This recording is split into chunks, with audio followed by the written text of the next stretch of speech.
I am going to be talking about the idea of how to attribute portraits, in this case Romano-Egyptian funerary portraits, to an artist or an artist's workshop or to a group of painters. We recognize certain traits, and then the question arises, is this one single hand that has painted it? Or is it a wider circle? How do we do that? This question came out of a Getty project that is still up, called Appear, focusing on scientific analyses of ancient portraiture. And since most portraiture survives from Roman Egypt, the focus is on those. One of the first things I think people think of when you're starting to do that research on this large corpus is the question, can you attribute them to a certain workshop? At least that is one of the first things that came to my mind. So we're starting with a portrait that has been called the St. Louis portrait. In this presentation today, I will be going over preliminary research of a catalog of about 25 paintings that I think can be grouped together. They are more or less directly related to each other, and many of them can be traced back to the cemetery of ancient Philadelphia in the Fayoum, and through intermediary through the art dealer Theodor Graaf.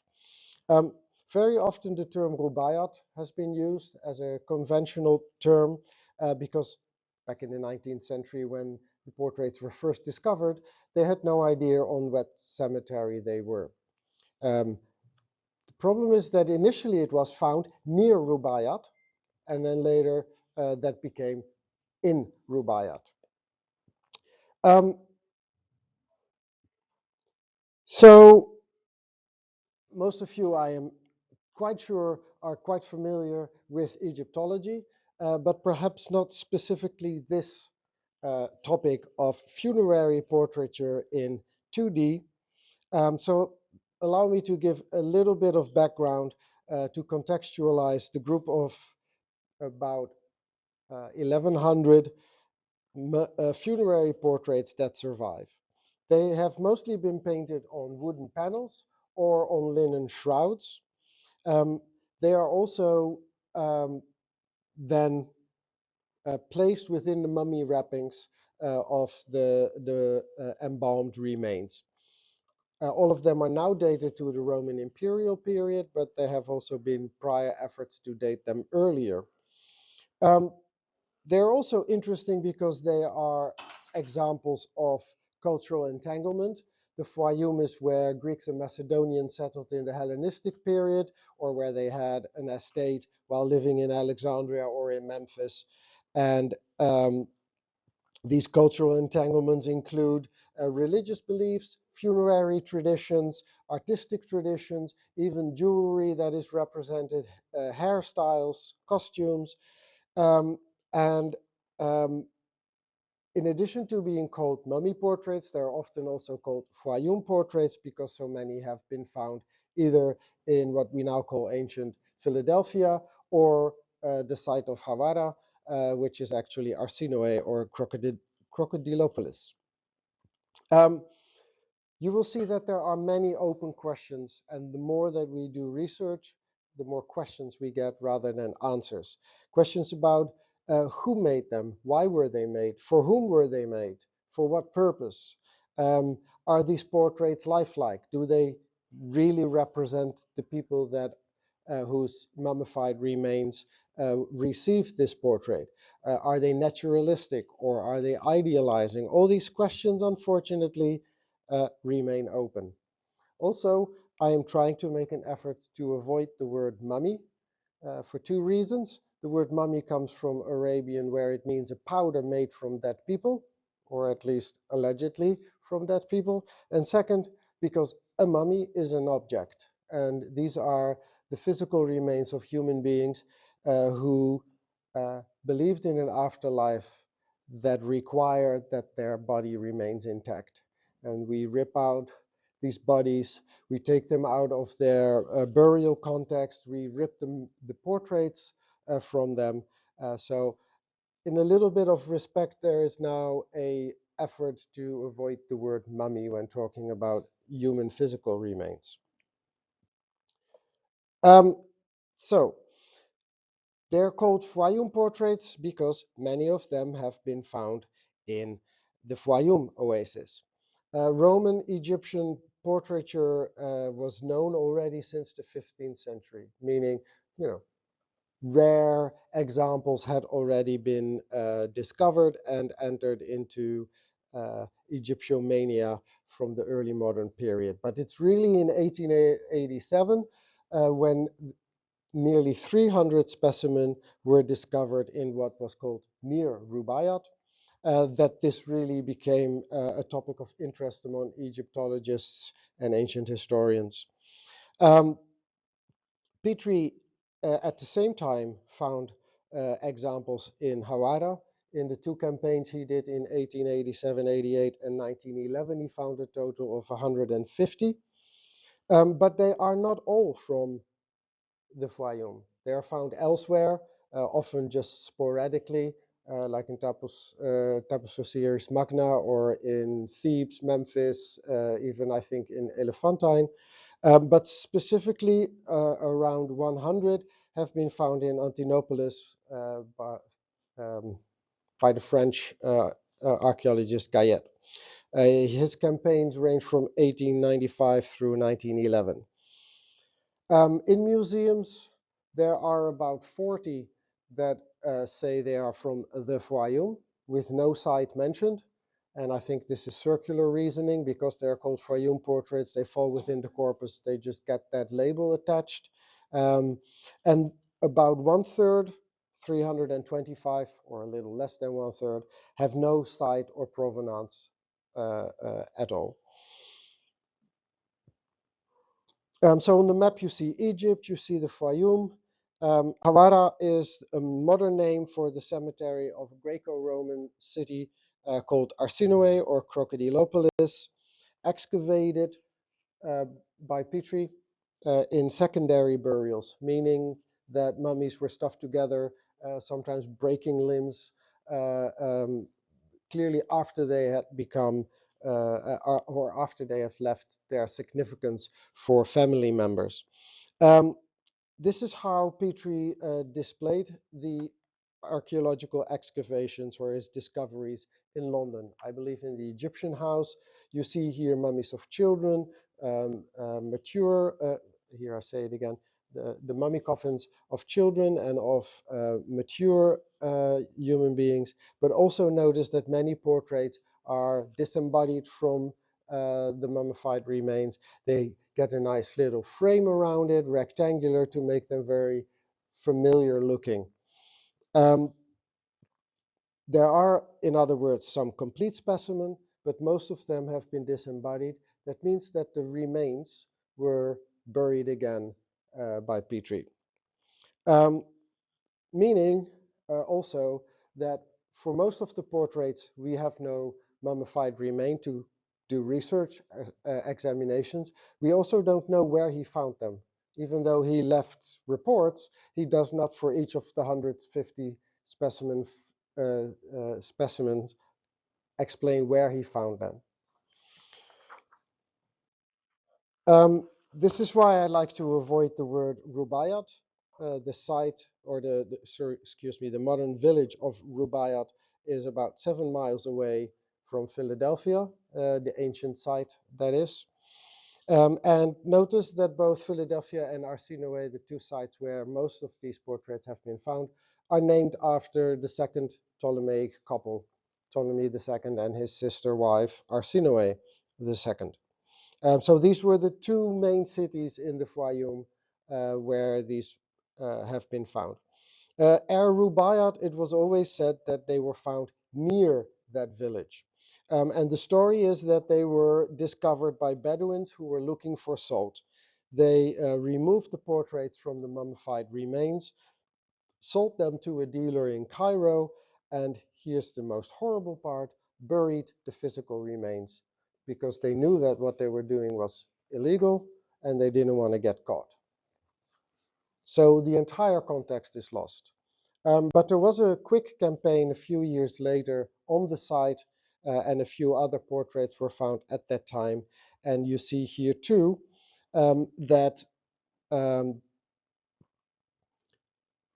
these were found mostly in underground burials that look like secondary burials. There are some structures that are above ground, the circular one that may have been a primary burial.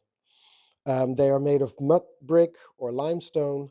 They are sepulchral structures, and certainly in my mind, the underground structures are secondary burials. The disembodied portraits were again exhibited in Europe. They went on tour because Theodor Graaf was a dealer. He wanted to sell them to the highest bidder. The ones that did not sell in Europe went to North America, particularly in Chicago. And he asked Theodor Graaf asked a friend of his, Georg Ebers, who was an Egyptologist, to help him identify the portraits. That means they they dated them to the Hellenistic period and claimed that they had found portraits of the Ptolemaic kings and queens and princesses and princes. No doubt that helped to sell them. Here you see three portraits, two of which I have worked on with colleagues for publication. One with the lovely Judy Barr from the Getty and my friend Jan van Daal, as well as my wife Clara. The second one will be published, the one on the far right will be published soon, also co-authored with Jan van Daal. You see in the middle a fragment that is a little harder to interpret. But these portraits raise a question. They seem like individual human beings. Does that mean that they are lifelike? Or are they idealizing? There's long been an assumption that portraits were made at the blossoming of maturity, when people were, just becoming mature, in the blossom of life. So how come we have a child? How come we have portraits of elderly women? So not all of them reflect youthful beauty. We have mature, we have elderly, we also have children, male and female. And another thing that this assumption of idealizing beauty neglects is that life expectancy was shockingly low in the ancient world. Life expectancy at birth for women was 20 years. For men, it was 40. So many of them must have died young. This is because of high infant mortality, and for women particularly the dangers of giving birth. In Roman Egypt, a woman would have to give birth to 6 or 7 children to make sure 2 of them reach adulthood. So the question about this St. Louis painter and the artistic circle around it leads to other questions. What other groups can we identify? I'm sorry that I misspelled her name, but Marie Svoboda at the Getty has grouped these two sets together. One is usually called the Brooklyn Painter or the Brooklyn Workshop. On the right, you see very recurring posture with the wreath in the hand and a little cup in the other hand. The second group Marie has called the buck teeth group, because all of them have this strange teeth over the lower lip. Interestingly, both of these groups can also be traced back to ancient Philadelphia, and that leads to an unanswered question. How are these two related, and how are these two related to the group that I am talking about? Are they contemporary? Are they generations before or after? Those kinds of questions are subject for future research. Not sure if I will ever get to that, but you see what I said in the beginning. The more questions you ask, the more questions you get rather than answers. Fascinatingly, Lorelei Corcoran and her team have found a related example that belongs to the same Brooklyn workshop, but this time it's not on a wooden panel. It is painted on linen and then gessoed thickly to make it look like a panel, but it is quite clearly in the same style, except the hands are reversed in the posture. This work has been done by the Egyptian mission at the necropolis of ancient Philadelphia, and this example was found in 2020. But this is the fine context. So we're now talking about a tertiary burial. Maybe this is what the Bedouins left behind, or another tomb robber thinking, not important. You see some mummy wrappings.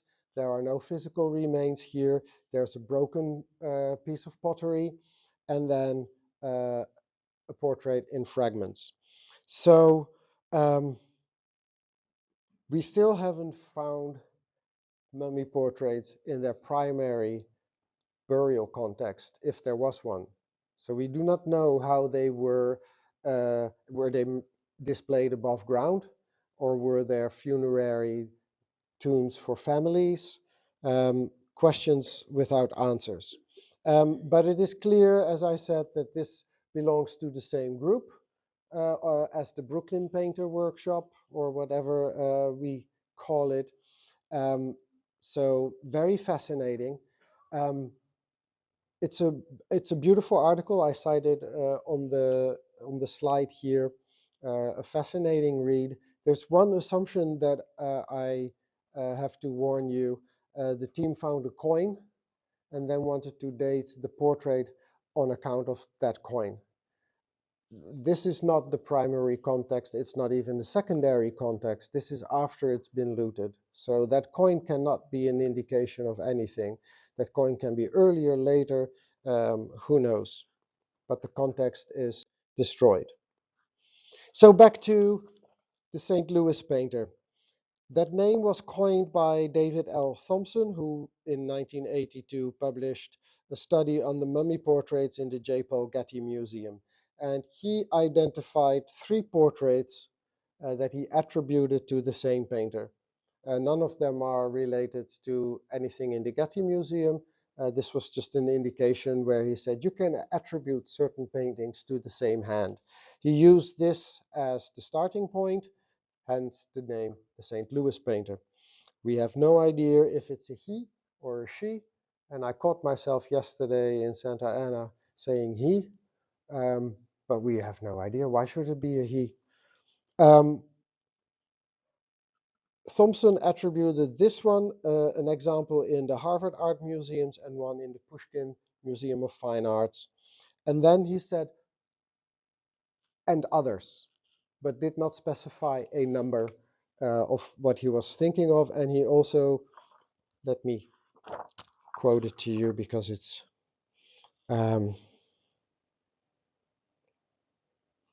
a number of other portraits that are related to those by the St. Louis painter and some to each other by these differences. That was not much of help for me to create my catalog. He dated the workshop or the painter to around 300, say 290 through 310. But to me, it's not clear on what basis he came up with that date. There are other scholars who have given other dates. Heinrich Drehrop in 1933 wrote a dissertation on funerary portraits from this period, and started with this one, which most scholars after him agree are from the same group, or is from the same group. And so there's another group of paintings that are attributed to the Würzburg painter, and not everyone has realized in the beginning that they should be related, or asked how they are related. Heinrich Drehrop dated them later, give me a second, to the Constantinian period, 325, say, through the 330s. so a generation later. Klaus Barlaska wrote a monumental 4-volume work on the entire corpus that we know, or that we knew until 2003. Um, his dates are ranging from around 300 to 350. He's not always very clear if he understands how they are related, but in other words, 1 or 2 generations after the date that David Thompson has given. Then in 1996, expert in the field Barbara Borg dated the Würzburg painting, this one, to 190, 210. So a whole century earlier than David Thompson had done. She discusses the Pushkin and the St. Louis portraits. On account of the hairstyle, she thinks they're dated to 165 and 100 to 190, even earlier. But that means that she has still split these two groups, the St. Würzburg painter, the Würzburg painter and the St. Louis painter. She sees them as distinct groups. Because this is a time span from 165 to 210. That's quite long if you want to assume that she's talking about one single painter. Susan Walker and Peter Higgs published a catalog around the same time in 1997 for their exhibition that was in the British Museum and the Metropolitan Museum in New York on mummy portraits, and they take dates from the publications or the museum information that they get. But to summarize, previous scholars have dated these portraits from 165 of the Common Era through 350. So if they are by the same artist, that's impossible. If they are not by the same artist, then they have not explained how this idiosyncratic style could, continue to exist for this long. This is the group of women. I should have shown you that a little earlier. This is not all. What do we have here? 1, 2, 3, 4, 5, 10. I think I have about 12 or 13 in my catalog.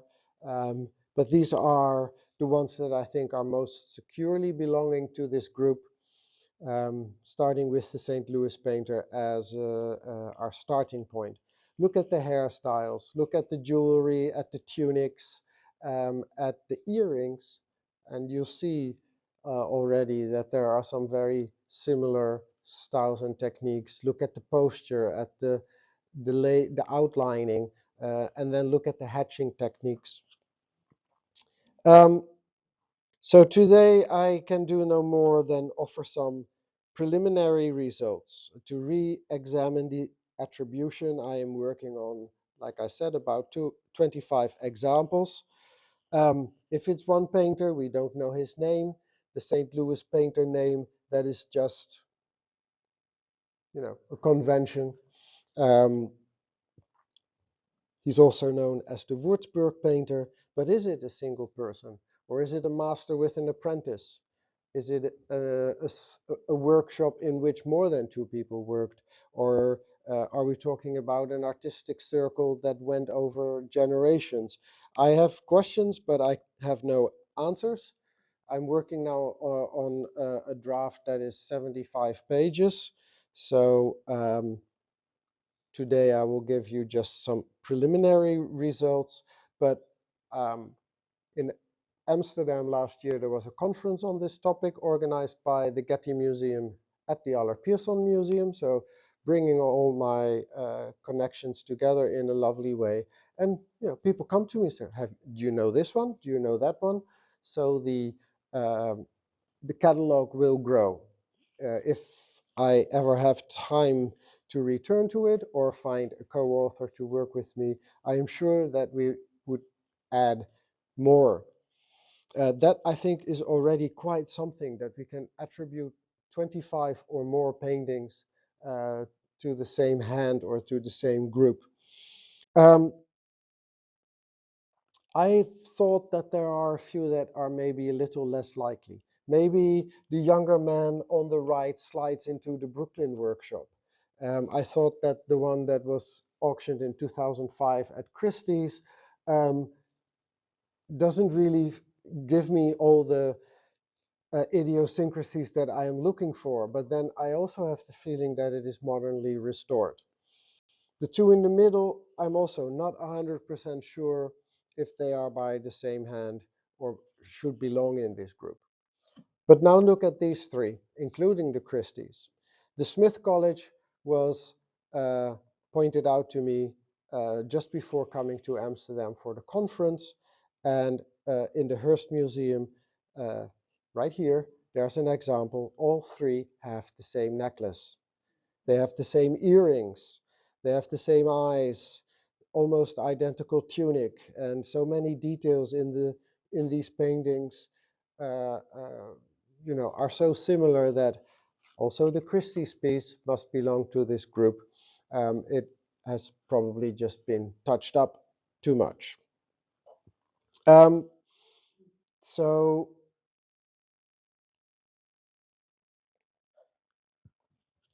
stylistic features are also always subjective, right? When you are looking for attributions, you can ask the same for modern paintings, that there are scholars who will disagree with each other over attributions. Currently, there is a beautiful exhibition about Vermeer in Amsterdam, and one or two of the paintings are by some considered in the style of Vermeer or following Vermeer, imitating Vermeer, and the Rijksmuseum says, our experience and our expertise says that they are by Vermeer. Scholars can disagree. What is also subjective is attributing age to the portraits that we see. There's a wonderful dissertation written by Björn Barup in Copenhagen, and he shared his data set with me. I've adjusted it a little bit, but what triggered my initial interest in this group was how many old women are represented in this group. I know only 16 in the entire corpus, and 6 are here.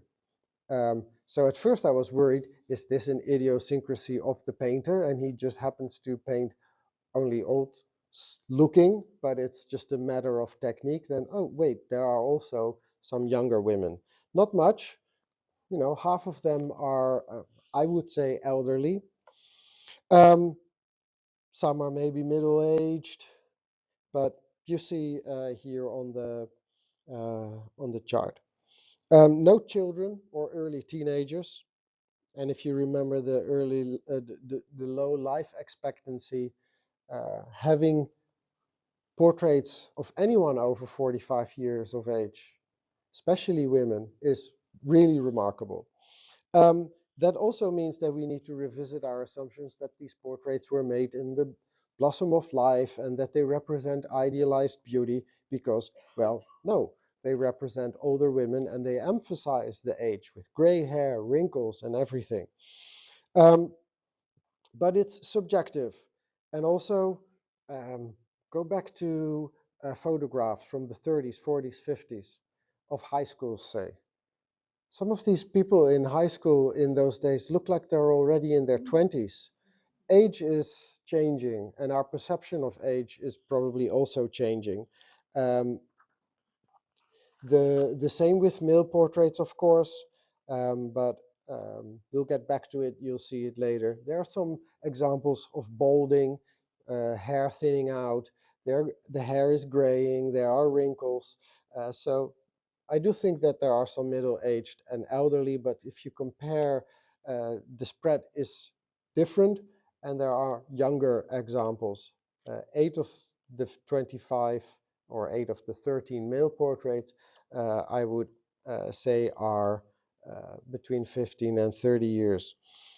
Of course, also making age categories like this is already manipulating, I think, your data set. But the whole point, I think, is that in the women's group, we see at least half being older than we would expect. And in both categories, we see no children or early teenagers. Um, I thought if I want to look for stylistic characteristics, let's start with the outlines because they have such very clear outlines. When I started doing that, I had they start to become identical. There, the ellipse, the two, the vertical and the horizontal, how it is marked in the face. This is how painters still today begin setting up a portrait. The only difference is the hairstyle. There's a little bit of difference in the neckline of the tunic, but not much. Um, and I thought that by itself is already, it was striking for me. Um, there's very little sense of depth. The backgrounds are always flat. There's some volume in the face. And most of the female portraits, I think all, and half of the male portraits have some sense of perspective in that the face is looking away. There's some foreshortening on one side of the face. These outlines are always done in a broader brush in the same color as the stripes on the tunic. Um, when you look at the painting techniques, what everyone who discusses this set of paintings notices is the very expressive brush strokes of the individual facial features. The traits are set in a thinner brush, and they're done convincingly. The artist is not hesitating, very confident of what they're doing. They have, most of them at least, a sort of graphic hatching style. They are parallel lines at 30, 45, or 60 degrees. It's very clear that they're aiming for the same lines. Sometimes they are crisscrossed. Look at the way the folds are depicted in the neck. That is also a recurring stylistic feature. The anatomy is unnatural in the sense that the eyes are very large. They have heavy brows. Also quite elongated necks and elongated ovals of the face.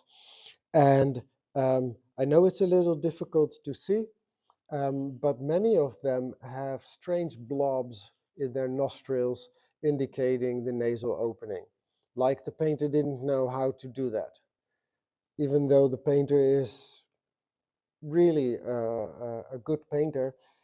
The way and that was something that David Thompson pointed out as an idiosyncratic feature. But already in the Harvard painting, which he thought belonged to the same group, the nose is painted less awkwardly, more anatomically correct.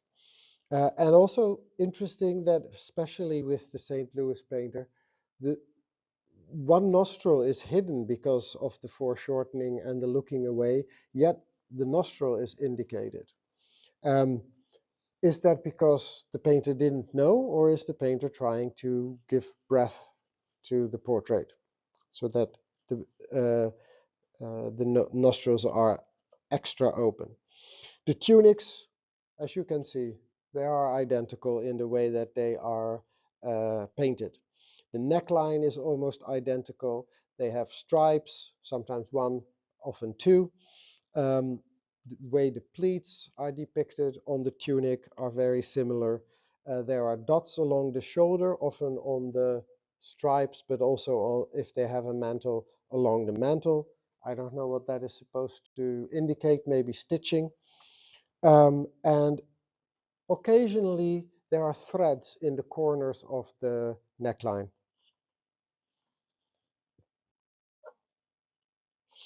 Um, Another question that came up is, do they follow an Egyptian painting style or a Greco-Roman painting style? And how do you answer that? Well, one question could be, do they follow the canon of proportions of Egyptian art? Jevon Thistlewood from the Ashmolean tried to figure out if there was some kind of grid behind the funerary portraits that we're discussing, and he came up with a grid of 10 by 10 and a roster of concentric circles. I could not make that work on the group that I am examining, and my revision proposes a grid of 10 by 12 with an ellipse that is 2 by 3, and that physiognomically is, or that physiognomy is anatomically unnatural, very elongated, and the facial features are not where you would expect them to be. The canon of proportions of pharaonic Egypt have been studied for reliefs mostly and wall paintings, not so much for three-dimensional sculpture. But no one has examined facial features. Here you think, oh, we have a grid, excellent. But none of the facial features are specifically on a line, nor are they in the middle of a line of a block. The lips or the tip of the nose or the eyes are uh, not in a way that you think, oh, that's what the grid is following.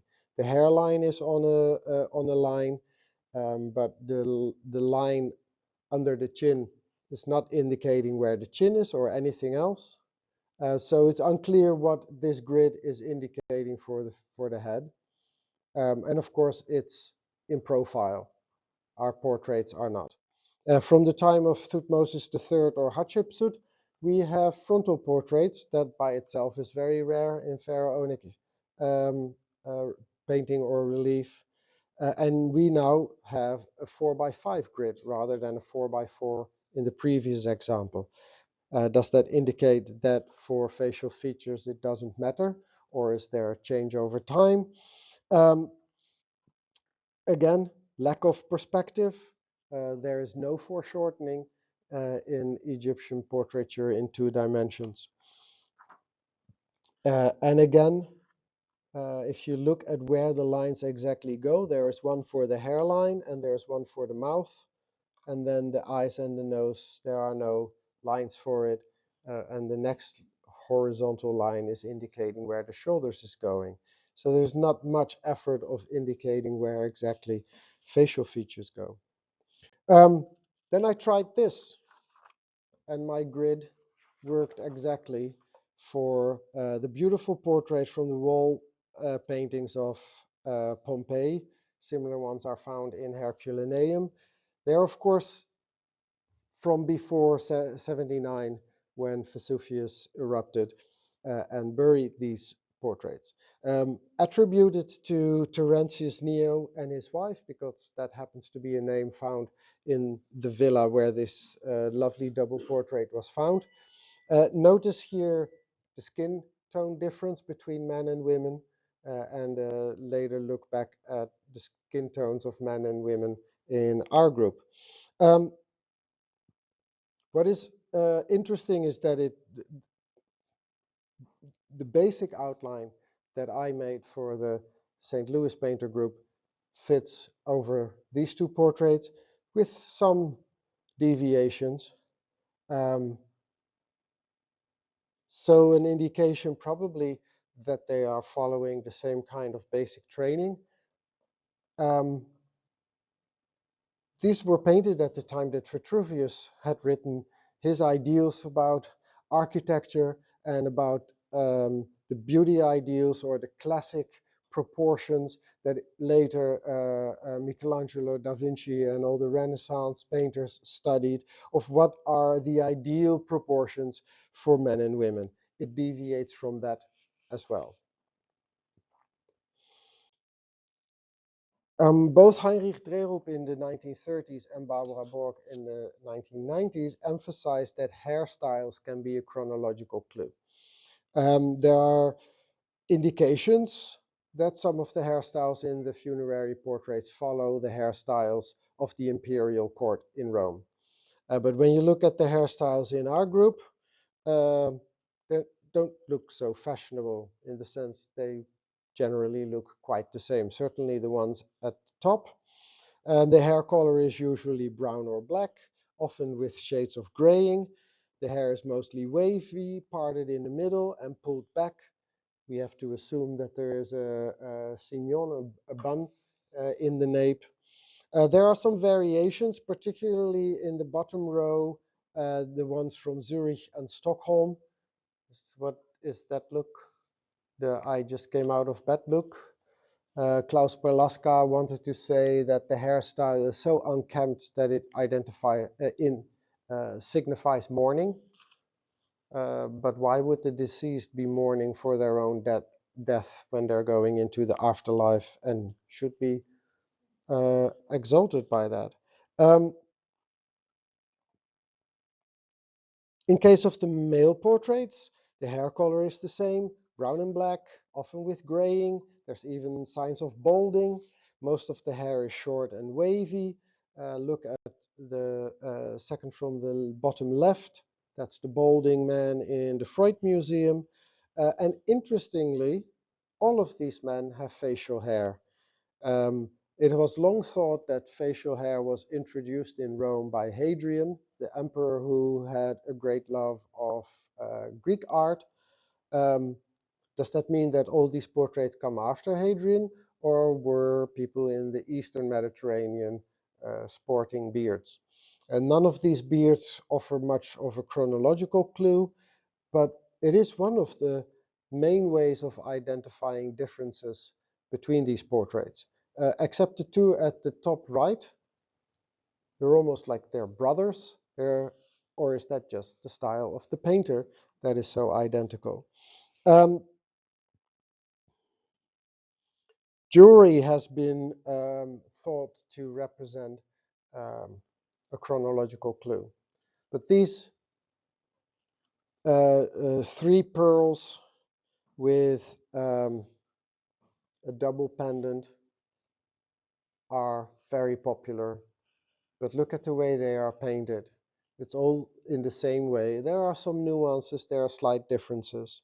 You've already seen that the women wear a tunic, sometimes with a mantle over it, that the colors of their tunics are shades of red, ranging from pink to orange. Um, Sometimes they wear a tunic that is white. The one from Smith's College, is a rare example of blue tunic. They have stripes that are usually black or a shade of red. In literature, these stripes are often called clavi. Clavus means key. It's a key to status. In Rome, only senators and the second status, the elites called the equites, the knights, are allowed to wear certain stripes. Those are clavi. These are sort of imitations of clavi. In other words, an appropriation of an of a Roman fashion style in Egypt on a tunic that is a sort of Egyptian version of a Greek tunic. These pearl earrings are, to me, an indication that this is the same workshop, at least. It's a good clue to see they belong together. Not all of them have, but many do. There are other forms of adornment. We spoke about the necklace that at first I thought was an indication that portrait doesn't belong. And then we have two others that have the same or nearly identical necklace with this central medallion that may have the head of Medusa in it. The example in the British Museum seems to have a hairband in her hair. That only occurs once. In the male portraits, you see the same tunics, often with a mantle. They are always white. Men in this group only wear white tunics. They have stripes that are in the shades of red and brown, except the Würzburg painting that has, well, we can see if it has stripes, but the neckline is in black. The Würzburg painting is also an exception in that the mantle is not a himation, that's a Greek word for a mantle. He's wearing a military cloak that is called a chlamys, that derives from Macedonia, and it's fastened with a brooch. Difficult to see, but because of the damage. There's a single portrait in RISD that has a wreath, and I don't know what is happening behind it. I maybe if I get better photography or see it with my own eyes, it has been interpreted as a floral something. Um, and there's one example of a male portrait that may have a thin hairband, but that may also be just parting of the hair.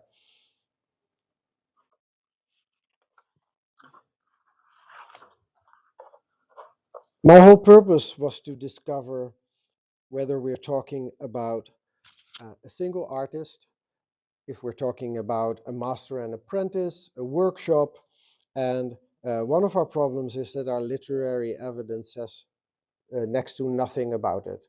We know that painters got an education, but we do not know in the Fayoum where they would get that education, if there was a school, or if you simply worked with a painter, and that is how you learned the trade. If there was a school, how many pupils would a teacher have? If there was a workshop, how many people would work in that workshop? Um, all questions to which I have not been able to find answers. But if a person would work in ancient Philadelphia, you also have to ask how many people can afford the expense of being mummified? And then of these, how many family members can afford the expense of having a funerary portrait added to that mummy? Um, I don't know the exact numbers, but Petrie certainly, when he discovered those funerary portraits, said that it's only a small percentage that have them. Most have just the bandage and no portrait attached to it. Um, we do have this wonderful example, this infrared, to make it a little clearer, that is actually at the Hearst Museum here. On the back, there are some Greek words written that seem like instructions. Unfortunately, we don't exactly know what these instructions mean, because literally, cytochromos means wheat colored. But what needs to be wheat colored? Is that about the skin that needs to be painted in a fair color? Then there is the hydaterus ophthalmos, more pleasant eyes. Do the eyes need to be painted softer? Pleasant how? And for whom are these instructions? Are they for the painter, him or herself? Or is this a master telling an apprentice how to improve the portrait? You get evidence that you want, that you're looking for, and it only gives you more questions. Very fascinating and intriguing, but it hasn't solved anything. The Appear project at the Getty was also looking for other clues, like the basic material that is used. Can we look at a typology of panel shapes? Maybe that will give us a clue. That was an initial thought, that the way the panels are cut might be an indication where they were cut. Maybe there was a habit in certain regions to do it in one way and others. The Appear group identified 4 different panel shapes. I can identify at least 10, and there are endless combinations with asymmetry using 2 or 3 different shapes in one panel. And in my preliminary findings of the 25 that I've looked at, I come to at least 6 different shapes, as you see here with the gray shade. If shape were an identifying mark for a painter or a workshop, then that would mean that these paintings don't belong to the same group. So we go back the other way and saying the shape of a panel is no indication of the workshop. Also, who cut them? The painter or the mummifying priests? Did a painter give a panel that was nice and rectangular, and then the priests who are mummifying the remains shape it to fit within the mummifying bandages that they are wrapping around it? We've looked at wood type. Carol Cartwright at the British Museum in London has examined many. I don't know the exact number, certainly not even half, but she's examined many.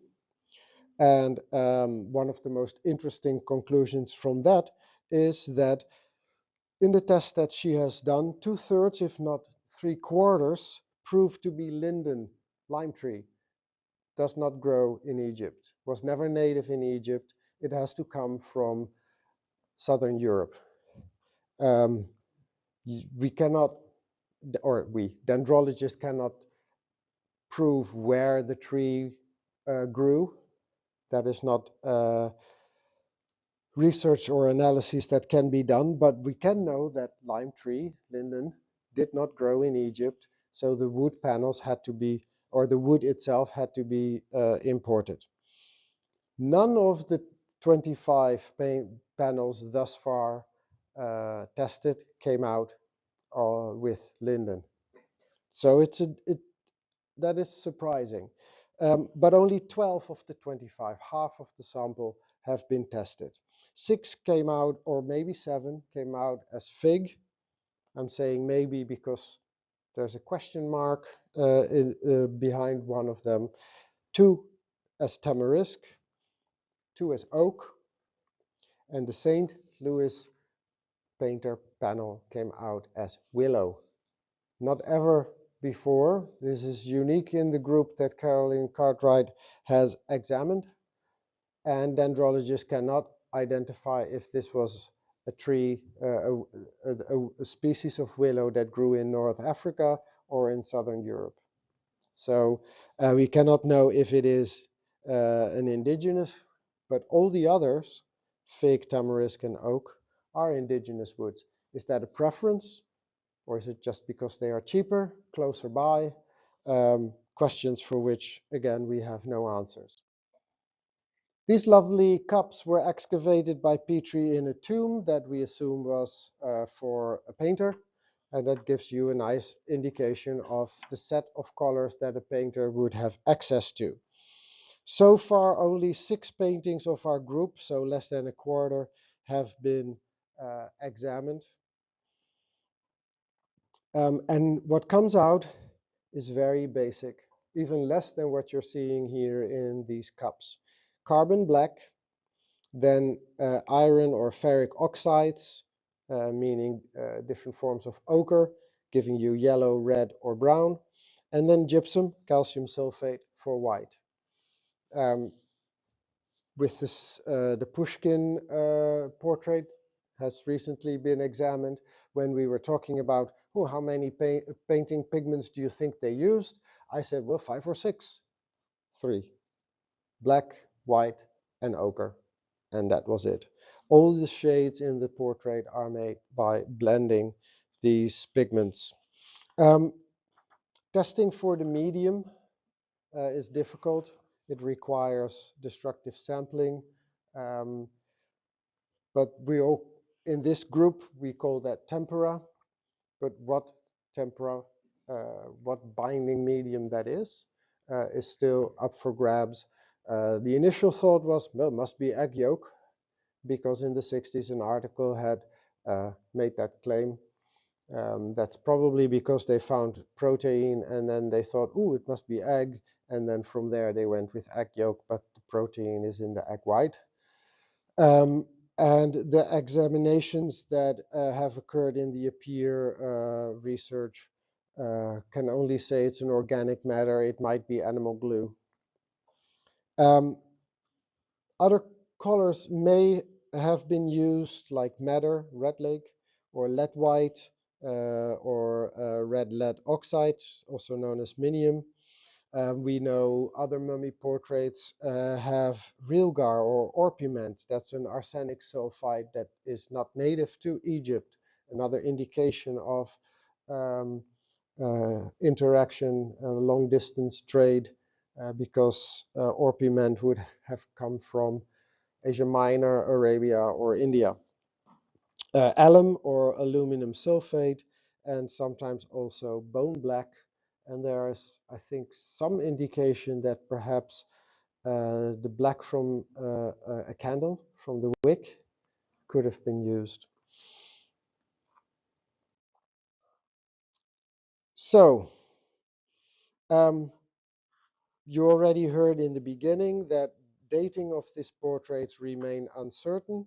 Estimates range from 165 through 350. There are no absolute dating methods.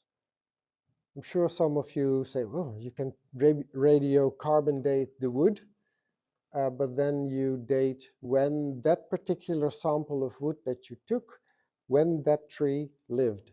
You do not date when it died, you just when that particular piece of the tree was growing.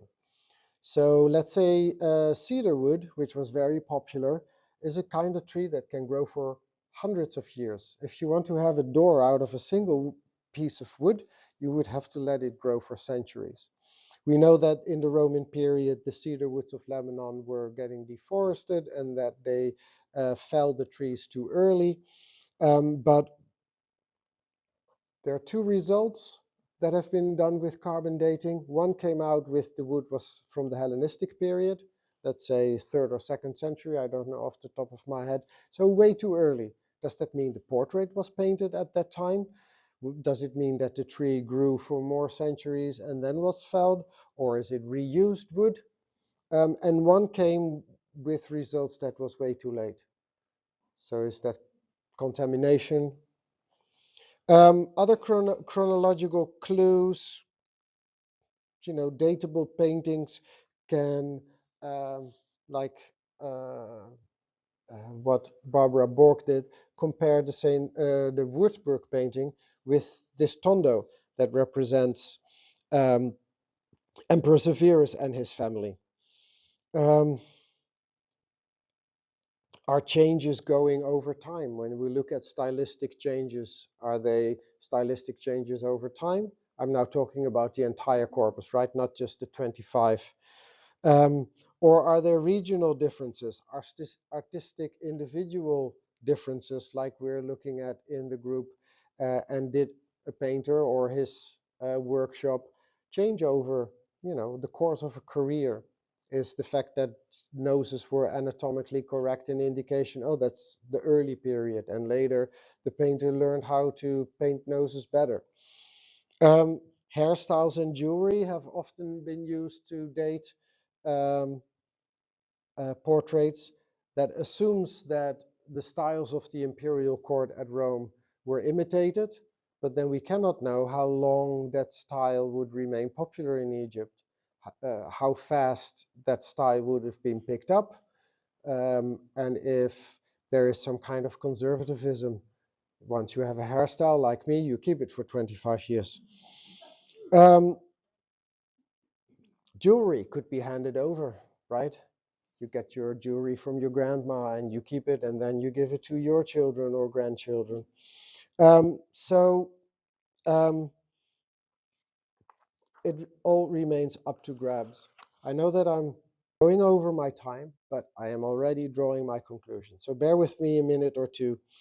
I've tried to re-examine this group of paintings and also expand that group by looking at 25 paintings that, because they can be grouped together, we can now say they were interned in ancient Philadelphia at the Fayum Oasis in Egypt. Attributing those 25 portraits I did on the basis of stylistic characteristics, often taking clues from people like Barbara Borg, Klaus Berlaska, and other authors who have written on this, or getting hints, plowing through the material and saying, this needs to belong to the same group as well.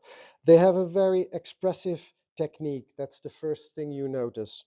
The outlines are very simplified. The coiffures and the clothing, even the jewelry, are very similar. And that too is something that you recognize them with. The material characteristics, okay, they use tempera with basic pigments, between 3 to 6 pigments, but then many other mummy portraits or funerary portraits are in the tempera uh, medium with very basic pigments. So that too is not an idiosyncrasy of one group of paintings. The dating of the paintings remains uncertain. I have expressed what a wide divergency there is, even among recent scholars. I don't exactly know why, but my preference is somewhere in the 2nd or 3rd century, meaning they're not early, and we are now starting to think that already by the end of the 3rd century, mummy portraits became very rare, particularly because in the Fayoum in the 4th century, several problems, several crises occurred. Desalination of the soil being one. We see a shrinkage of the population and of the wealth in general. I wanted to see if we were talking about a workshop of one painter, or a painter and an apprentice, or a group, whether or not there's a continuation beyond a single generation. Maybe this group and the Buckteeth group and the Brooklyn painter group are that shading from the St. Louis painter group to the Brooklyn painter group to the Buckteeth group. Maybe that's a generational from master to apprentice kind of change. I want to end with emphasizing that the COVID pandemic has prevented many of my colleagues from performing or publishing their scientific examinations. I know that some have done work but have not been able to publish it yet. And also, even if they have done that work, have not had the chance of posting them into the Getty Appears database. That database is only accessible for members, but you can gather all the information that is there once it's posted. Go online and check out the Harvard exhibition that has been done by Kate Smith and her group on portraits in their own collection, and also on 3 from this St. Louis painter group.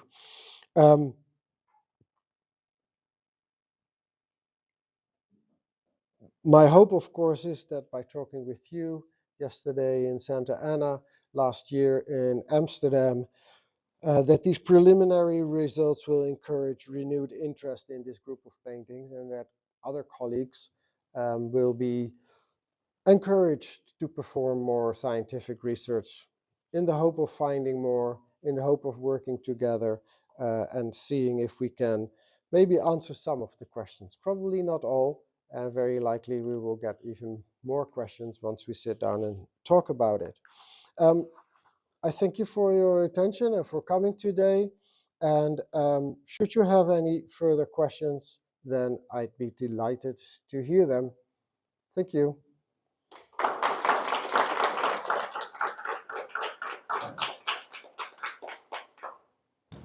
Well, we do have questions. I'll come around with a mic so as to get the question for the recording. Anybody?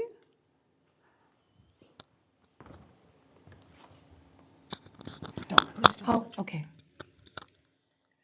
I have a question about the change in, I mean, all these portraits are quite different from former burials where you have a mummy cartouche in a very stylistic form.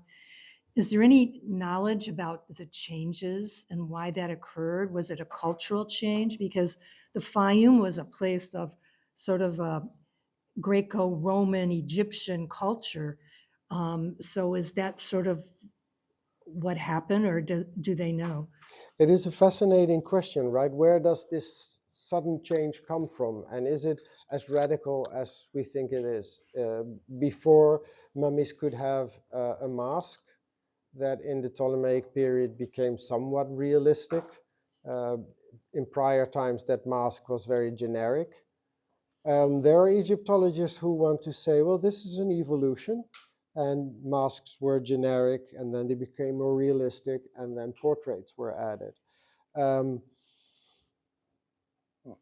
As a historian, my intuition is this is quite a dramatic change, and it must come from that world around the Fayoum, where Greeks, Macedonians, Romans have settled, intermarried with the Egyptian population, picked up religious beliefs, funerary traditions.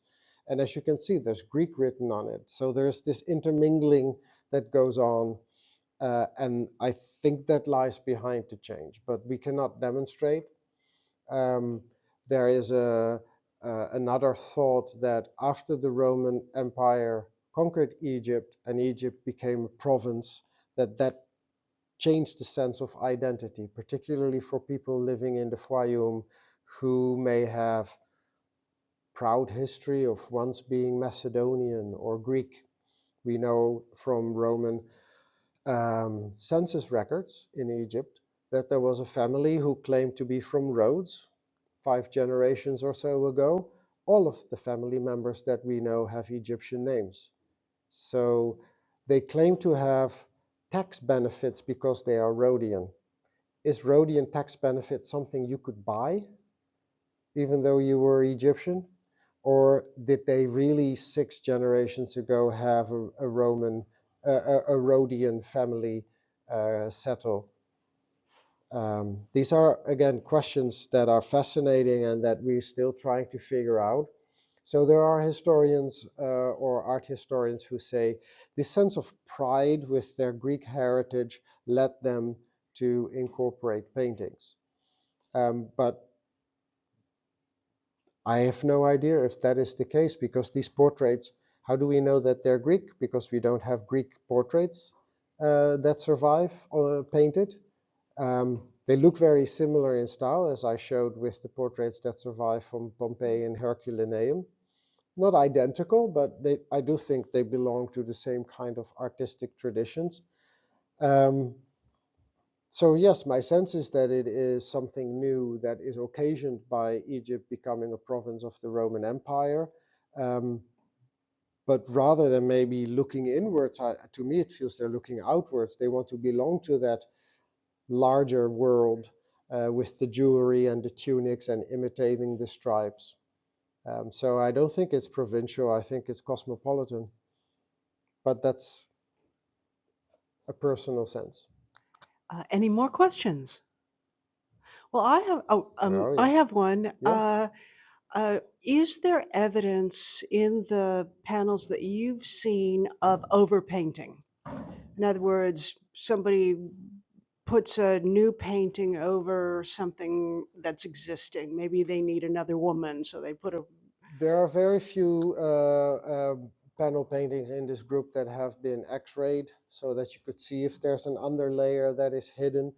Um, in the pieces that I have studied, I'm not aware of it. But the portrait in Amsterdam of the younger woman, not the girl, but the one that was on the far right, there's a clear indication that the painter changed his mind about one of the 2 eyes. So it does occur that a painter readjusts. Sometimes there is an underdrawing, maybe in charcoal, where they set out the basic. Um, Here it's very clear that they set the basic outline in a broad brush, maybe even do a whole couple that they're already there sitting and waiting.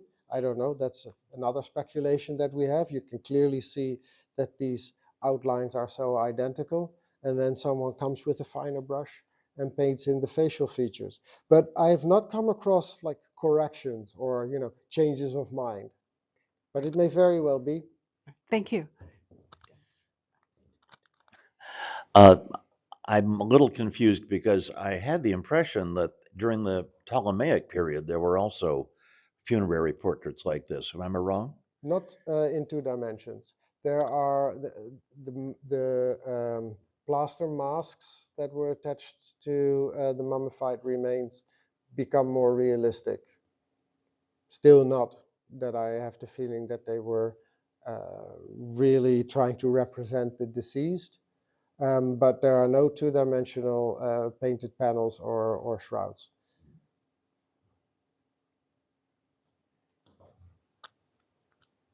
I don't have a microphone. Do you have a question? Yeah, I do. So actually, I had two questions. The first is Philadelphia itself. Is there like was there a community of artists similar to what you'd find in I don't know, the masters in Europe, or anything that could have promoted that kind of circle? That's the thought that I had in my mind, but Uh-huh. we do not have that evidence. Um, there are some workshops that have been found, not in the Fayoum as far as I am aware of, um, where you could perhaps have some sense of how many people would be working in that workshop. That would be a terrific find. Um, Philadelphia itself is at the moment not excavated. Uh, Lorelei Corcoran and her team are excavating the cemetery. And I have no idea how much remains of the city itself. It'd be fascinating to find these results, to know where the painters were working. Was it in the city or by the cemetery? Um, where are the mummifying priests? Do they work in one site for the entire Fayoum, or are there different priests mummifying deceased in various cities? You probably know mummy tags that exist that are sometimes bi or even trilingual, that seem to indicate, because sometimes the site where they have to go to is written on it. This is so and so from this site. That seems to indicate that they have to ship the mummy back. But for the painters, we have nothing. Certainly, Greek and Roman writers would only write about the famous painters, the top-notch, not about people doing this kind of work. Do But we know how the paint? Well, do we know how the portraits were done? I mean, were they done in person, from sketches, from memory, all of the above? Any indication? I had that question too, of course, and my first intuition is, oh, they look so much lifelike. They must be painted on the deathbed. But there are others who cling on to this idea. Well, they are idealized beauties. They were painted in life, and then later they were turned into a funerary portrait. So if they were painted in life, then probably there was a life model. You would sit for it. The sketch that we have from Teptunis here at the Hearst Museum seems to indicate you make a sketch first, and then you go to your workshop and you paint the rest. If my new interpretation is correct, that they were painted after death, then the question is, would the painter come to the family when the body was lying in state, or would the painter go to the priests when the remains were handed over for mummification? No idea, no clue. Because so many portraits don't have physical remains, we cannot even check if the age that we attribute to the portrait is correct, right? If we had the physical remains, we could at least do that, or check if the gender is even the same. In the 90s, the British Museum encouraged some of that research, and strange things came out, probably because the science wasn't ready to make these examinations. You could at least maybe compare skull shape with the skull shape that is behind these portraits. But because all of that information is lost, we cannot do any of that research that would maybe offer some indication of when the paintings were made. They seem to be, at least have been made quickly, within a few hours. Is there any sort of continuity or coexistence with Christian art in this period? Because there would have been Christians in Egypt for quite some time when these were painted. That too is the assumption that most art historians have, that this ultimately becomes the basis for Christian iconography. But simply in the sense that tradition gets handed down, and at one point, of course, mummification becomes forbidden, but there's quite a gap. If our current assumption is right, that these funerary portraits were no longer made from around, let's say, the beginning of the 4th century or even the end of the 3rd century, then there's quite a gap until we get Christian icons. Okay, thank you. Any other questions? Well, again, thank you very much for your attention and for coming today to this lecture. And